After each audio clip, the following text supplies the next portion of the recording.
guys, welcome to another wonderful episode about the future of gasoline engines in the marine industry. Today we are here with Danny Rodriguez, the manager, the owner of Real Loco Marine. He's the designer of the Panga, the Express Panga, and he is for me an authorized person about the gasoline engines. He's an expert in inboards and outboards, and recently we have a great conversation with Danny in relation with the future of the gasoline engines in this business, in the business of the recreational boats. And I said, according with my experience, that the gasoline engines will disappear periodically, and I say that probably in 10 years the electrical and hybrid vehicles eliminate those gasoline engines. But Danny explained me that that equation is not straight like I think, and I think that Danny has reason. And thank you, Danny, for being here today. Hey guys, how you doing? Nice. To understand better that situation, we are going to analyze the gasoline engines in two sections: the inboard gasoline engines, gasoline inboard for a steam drive, straight transmission, V-drive inboards, and the outboard gasoline engines, because the equation is different. It's clear that the inboard gasoline engine, depending what is the type of cooling system, the engine is the performance of the engine changed dramatically, and the spent life of the engine is reduced depending if the cooling system is with raw water or if the cooling system is with a closed system with heat exchanger. Okay, Danny. Danny demonstrated me that the outboard gasoline engines have a great future for a long period of time. Doesn't matter if the electricals are going up or not. And I think that I agree with Danny. Danny is correct. Probably the outboards will be in the market for a long period of time. But today we are going to explain why. We are going to start with the inboards. What do you think about the future of the inboards, Danny? Well, in the inboards such as this, it has the transmission and the running gear below the boat. I think will still be around. The maintenance on these are not as much as the stern drives. Depending if it's a closed cooling system or it's a raw water cooling system, obviously the raw water cooling system diminishes the lifespan of the engine. If you see, guys, this engine is in good condition. This engine is with a straight transmission, a straight shaft and propeller, and probably that engine was with a heat exchanger, Danny? No, there's no heat exchanger. It's raw water. It's raw water cooler. Okay, but the maintenance in this type of engines is not complicated, because normally you have a space in the engine room to service those engines. But even with this style, it is diminishing quite a bit. Yeah. Especially on the gasoline side. No more on I would say the diesel, no, but on the gasoline side, yeah, because now if you notice all the big boats, yeah, they're all coming with outboards. Yeah. It's because the longevity on the outboards are longer than these, and the power weight ratio makes a big difference, because it's a heavy engine compared to a single outboard. Yeah, correct. But this is nice, and the other one similar to this one is the V-drive, no? Right. Because the transmission is in V and the angle of the propeller is underneath the engine. The difference with the V-drive is that the motor is facing in opposite direction. Both of them will be in the market for more time. But what about the steam drive, Danny? The stern drive, okay, and the stern drive, I would definitely say is definitely going to go away. This is a dying technology that's eventually going to go away. You have a regular automotive engine that's turned into a marinized engine, and here's the transom, which is, let's say this is the boat, and all this, the transom assembly, the drive, that's all in the water all the time. And this is why it finished corroded. Yes, it gets corroded, and not only that, you have maintenance on the bellows.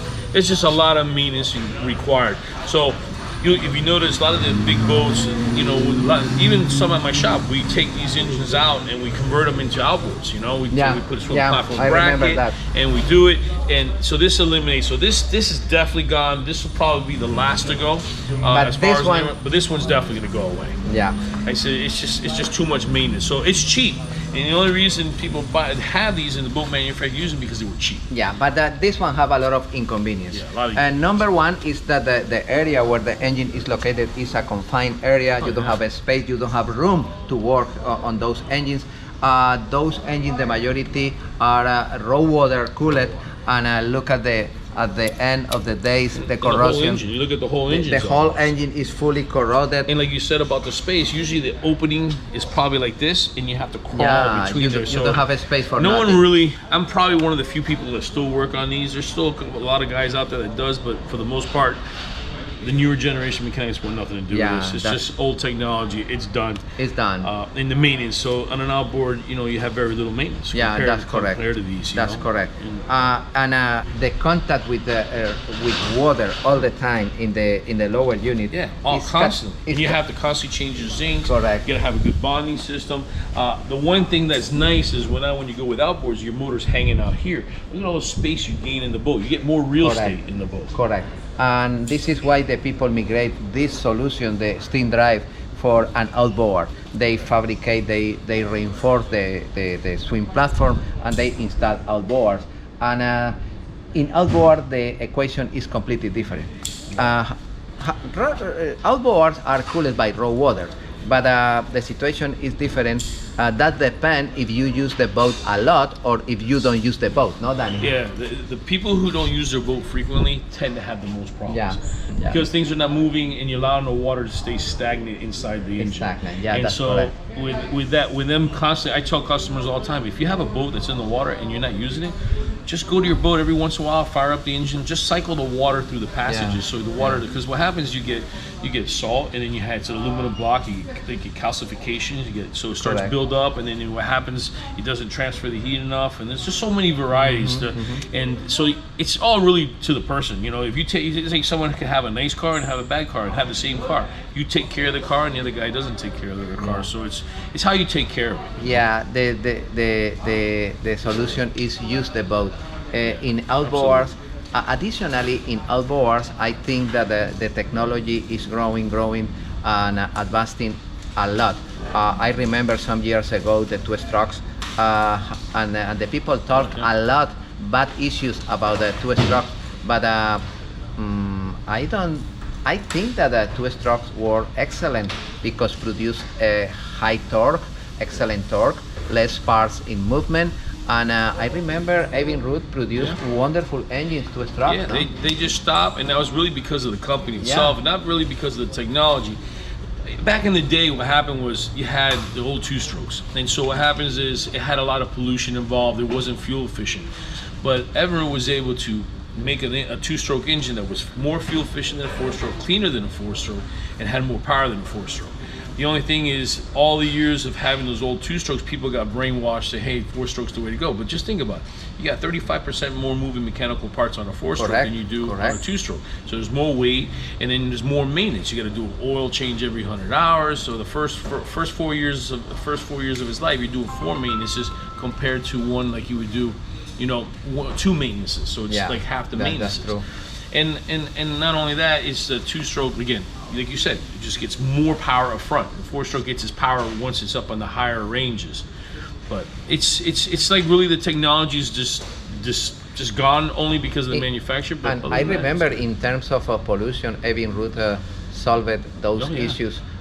They control the injection system with a variable intensity in the current. Yeah, they control the polarity of the polarity, and they were able to give an exact amount of fuel compared to like everybody across the board now gets 5 volts and it sprays fuel. Correct. But every time it gets 5 volts, it sprays fuel all the time. Correct. So the ones that needs more fuel gets 5 volts more often. So then you have emissions problems. So you take a 4-stroke here. Yeah, that's correct. If you have a 4-stroke here, in order to use it in Europe, you have to make changes. Well, everyone did away with that, so they can use it here, California, Europe, and that's why it has the EU 5-star. So. All right, but unfortunately the two-stroke disappeared. Yep, that's gone. And right now the majority of the companies are dedicated to produce outboard in forest trucks. Of course, those companies also produce electrical and hybrid solution, and this is great. But in low horsepower. Right. In- Mercury came out with a nice 10 horsepower electric yeah, motor. and they are investigating once again the equation in outboards, electricals, and in general electrical boats and hybrid boats is depend of the ability of the battery bank to storage energy, and it's different if you do the comparison with automotives. In your car, for example, you have an electric car that you have an autonomy of 3 hours, 2 hours, 3 hours. This is good because probably in 2 hours, 3 hours you will find an electrical station or charge station. But in your boat, 2 hours is nothing. In 2 hours you are in the middle of the ocean and you are Average boater is not going to use the boat for 2 hours. So, For 2 hours, yeah. So the only thing I would say on the electric motors is good for like the guy who has a tender and it's just going back and forth to the mainland to the boat. I could see that application. Correct. But the best way to me would be the hybrid. The hybrid is a great solution. I think the hybrid That's would be the the best best way. because in the hybrid that we recommend, the system is supported with an extra generator, and when the level of charge in the battery bank decrease 20-30%, the generator start, activate the battery charger, and the battery charger recharge the battery bank. The generator will be used sporadically, probably 10-15 minutes per hour or less, depend how you use the motor. And this is a perfect equation if you have a hybrid solution. We have a great example in some videos about that. And But there's other sources, other course. manufacturers like Yamaha came out with the hydrogen engine. Oh, It's in the hydrogen. prototype. That's a prototype It's a still. prototype, but yeah. they're being innovative, looking for new technologies. I think the biggest problem with hydrogen is a great solution. Oh, it's Well, we are actually- going to and- create and another environment couple of friendly. videos about hydrogen. This is another wonderful solution. But today we are concentrated in the future of gasoline. And according with that, you think that the outboard gasoline engine will continue in the market for? Yeah, they even have diesel outboards now. Correct. Yeah, the ox motor is a diesel engine. so- And the people love it outboards basically because they are easy, the access. yes, power ratio is better. Correct. But sooner or later, the outboard fails. And when the outboard fails, you have problems, no? And it's expensive to repair. It's expensive to repair. Okay, but the people love it outboards, and I think that the outboard will continue in the market for more time. And as technology comes, the batteries get better and better and lighter and more Correct. sophisticated. So I think eventually the electric engines will finally catch up to. Yes, I it's just think too so. new the in the same. market still. And this industry, the industry of the hybrid and electric, is growing faster. Probably during the record of this video, we have new batteries, new solar panels, new systems, excellent system, better than today. That's true. But I think that both industries, the gasoline outboards with the electrical and hybrid, will be going parallel, no? No problem. It'll stay together, and then it'd be nice to see the electric take over. Yes. But that we would need the technology's not quite there yet. Yeah. Once the technology gets there. That's very important. And don't forget that when you convert your boat into a hybrid or electric boat, you have two sections. You can convert the power system, the propulsion system, into electrical and hybrid, and also you can convert the house of the boat. Those are different. Yeah. Some people say, oh, I want to continue with my gasoline or diesel engines. I don't want to change that. I want to change the house of my boat into hybrid or electric. And we have great example about that, and we help to them. And or some people say, I want to convert both of them. That depends on you. If you have a project, I recommend that start with the house and practice with the house battery bank, the installation of the Victron system, all of those components in the hybrid, and try to start with a hybrid project. Yeah, hybrid is better. And after that, when you have more experience, try to start with the propulsion system. The process to remove the gasoline or diesel engine and repair and replace that one for a new electric motor. This is our recommendation. But yes, Danny, I need to recognize that you have reason. Outboard stay in the market for more time, but probably inboard, especially steam drive, disappears. Yeah, this is gone. This is old technology. Inboard, a straight transmission or V drive, they will continue, no? I think the inboards, especially on the diesel side, that would definitely. I don't think that would change. No. But on the gasoline side, I even think that'll disappear. It's just like again, the disadvantages is it's a gas. It's the weight. But not only that, if you by putting the outboards on the outside, you get more real estate. Correct. So you have more cabin space. More so cabin space. Yeah, more that's true. friendlier to the consumer. That's true. And also, if you have an inboard engine, gasoline, especially, my recommendation is try to convert the system to a heat exchanger system, closed system. I don't recommend the raw water system. The raw water system have a lot of problems. Yeah, the raw water system is all about the money. Yeah. It's cheap. It's cheap. So people, you can sell a boat cheap with this system, and the consumer has a boat, and so because at the end of the day, anything cheap comes out more expensive. Yeah, that's true. Then you have to replace the engine, you got to replace this, and it's just you invest much money. You invest a lot of money. Okay, we are going to continue with this series, and we are going to analyze the gasoline engines inboard and outboard. Depending on the system, we are going to analyze fuel system, we are going to analyze electrical system, cooling system, and we are going to create a good discussion in both sides. Okay, be prepared because we have excellent videos in the future, and also we have the other series related with the Panga. The Panga in this moment is in the assembly part of the process. You are preparing 4 boats, no? Yeah, well, I have 4 boats. I have the 4th one we're almost finishing up. I'm going to leave in the mold.